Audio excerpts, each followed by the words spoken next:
A gray-haired old man is standing in front of the window, gazing casually downward. Meanwhile, a gang of hooligans is wreaking havoc on the cars. The car owner comes to find out what's going on, but he gets beaten mercilessly. Eventually, the owner collapses in blood and stops breathing. The hooligans also block the pedestrian crossing for quite some time. This is where stuff dealings take place, trafficking, murders and robberies. Residents of the area simply go about their business, and do not complain. When he witnesses these terrible incidents, the elderly man has no choice but to stand by and watch. It's all because he promised to his wife years ago, as soon as he took off his military uniform, he would stay out of harm's way, and spend the rest of his life in peace. Harry Brown was a senior officer in the Royal Marine. With a meager pension, he retired from the army, and lives in seclusion in an apartment building near the slums. Every day, he walks to the hospital to see his sick wife. Although his wife is semi-vegetative, Harry continues to visit her every day. Later, he goes to a nearby tavern to drink, talk and play chess with Leonard, a longtime friend. That evening, Harry receives a phone call from the hospital. He is told that his wife is in critical condition. In the pouring rain, Harry gets up and heads for the hospital. He has to cross the pedestrian path, but he is afraid of running into one of those hooligans. Consequently, he chooses to take another path. Upon arriving at the hospital, he fails to see his wife for the last time, and sobs in repentance. The next day, he cries when he buries his wife. Now he can only hang out with his friend Leonard. The two men still play chess at the pub daily. Leonard advises him to avoid Sid, the bar owner, because he deals stuffed firearms and women. However, the two don't know whether this is true or not. After that, they go to the toilet together. Leonard expresses his fear, because the hooligans shoved garbage into his mail bag, and slapped him. He has had enough, and he takes out a cutlass from his coat pocket. Harry notices this and tries to stop his friend, and says that he would accompany him to the police station. However, Leonard states that he has contacted the police already, and they act only if someone gets killed. He turns and walks out of the pub. Late at night, someone sets fire to a pile of plastic waste in front of Leonard's home. He is awakened by smoke quickly filling the room. He struggles to his feet and extinguishes the flames. He hurries to the door, breathing heavily. The next day, Detective Inspector Alice Frampton and her partner arrive at Harry's house, and tell him the bad news. Leonard died on the sidewalk last night, but the identity of the attacker is unknown, and the police are investigating. In pain, Harry could no longer control himself and lost his voice. He is distraught that he had not been able to save his friend. Detective Frampton, however, leads the police to the 4 suspects in Leonard's murder. Noel, one of them, arranges for his uncle to hire a lawyer. So when the police question them, they all say the same thing. They not only insult the 2 policemen, but also warn them to be careful when walking. Because of the lack of evidence, the hooligans are released.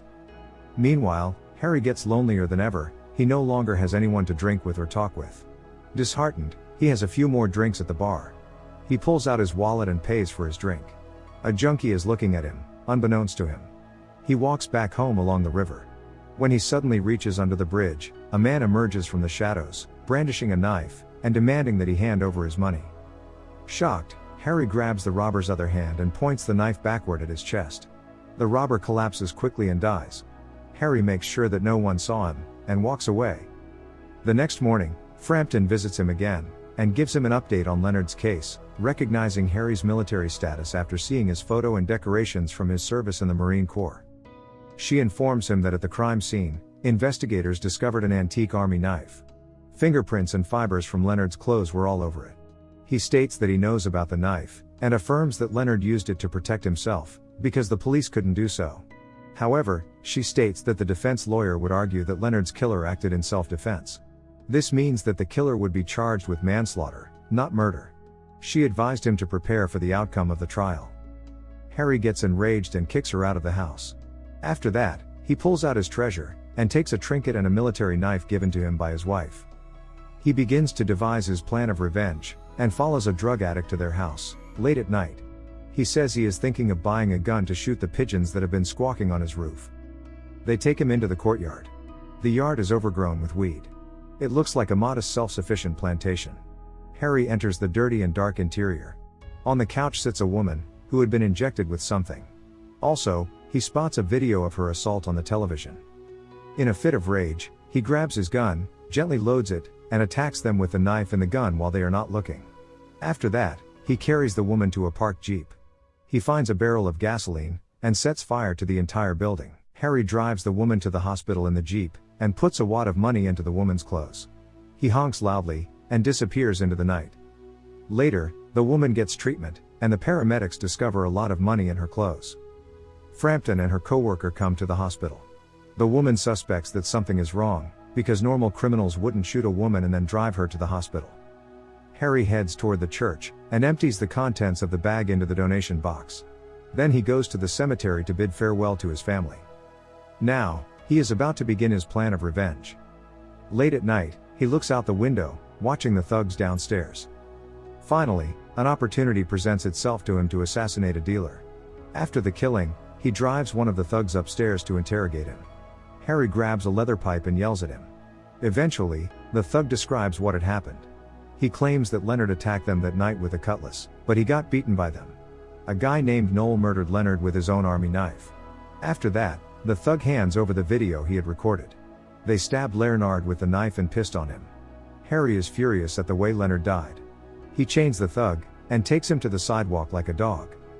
Elsewhere, Noel and another thug get involved in a horrible situation. During a shootout, the chained thug gets killed by his two terrified friends. Shortly after, Harry murders another thug. On the other hand, Noel manages to run away. Harry struggles to keep up with him, and eventually, runs out of energy. He suffers from emphysema and slumps to the ground.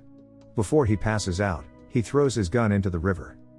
He is later discovered and transported to the hospital. Frampton presents herself at the hospital to visit him. The doctor states that he is having difficulty breathing, and is unable to answer police questions. However, Frampton detects the smell of gunpowder on his jacket. She presumes both murdered boys to be connected to Leonard's murder, and begins to suspect Harry. She returns to the police station, and informs the chief of her views and suspicions. She asks that Harry's clothes be tested for gunpowder, but the chief doesn't think that this old man could have killed several people in a row. Considering the many riots in the city lately, the chief has no time for her suggestions. He even tells her to drop the Leonard case. The police forces struggle with the rebellions in the city. It quickly turns into a riot, crowds pelting the policemen with stones and gasoline bombs. They also vandalize and set fire to cars. On the other hand, the policemen respond passively by forming a line with shields. Meanwhile, Harry wakes up gently in the hospital room. He stands up and takes off the tubes. Despite the doctor's instructions, he leaves the hospital quickly, because Leonard's revenge has not yet been accomplished. Frampton, on the other hand, discovers that Harry had left the hospital without permission.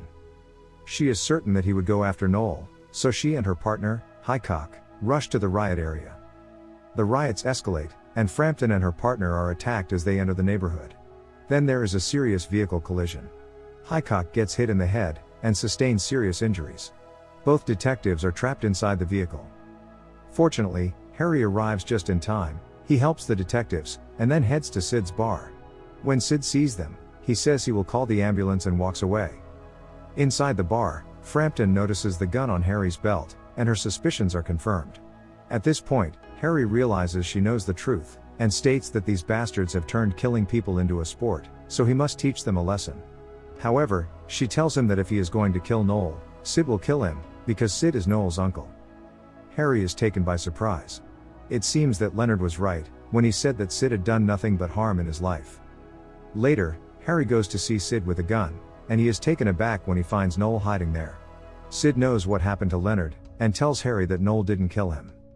However, Harry gives the phone with the video to him, and claims the hooligans killed Leonard and filmed the whole event on Noel's phone. He starts feeling dizzy, and Sid approaches and seems to worry about him. Cautiously, he takes Harry's gun, but after that, he immediately changes his attitude, and strikes Harry in the stomach. When Frampton hears the ruckus outside the bar, she immediately calls for backup. Noel approaches and attacks her surprisingly. Sid takes Harry into the outer room and beats him as well. After that, Sid scolds Noel for filming the killing of someone, and intends to throw the detectives and Harry into the street, to make it look like they died in the riot. First, they need to kill them, so Sid puts his hand on Highcock's nose and lips, until his breathing stops. Then Noel tries to do the same with Frampton. Fortunately, Harry wakes up and takes out the gun from his sock, and shoots Noel, who collapses and dies. When Sid notices this, he shoots Harry in the shoulder, and approaches and raises his gun to shoot Harry in the head. Harry fearlessly tells him to take the shot. At that moment, Sid notices two red dots on his chest, and immediately gets killed by the snipers. We discover that the police completely annihilated the drug cartel and evil forces in the city. During the press conference, a reporter states that it has been reported that the former naval commander is responsible for many murders in the volatile area as a vigilante. However, the police chief denies the rumor, and announces that Frampton and Highcock are to be awarded medals. Harry strolls on a beautiful lawn. The walkway, previously covered with graffiti, is repainted. Harry regards it and quietly proceeds to the sidewalk and underpass, which is now finally quiet and safe. Thank you for watching, but before leaving, please make sure that you click subscribe and turn on the notification so that you can enjoy watching more videos like this.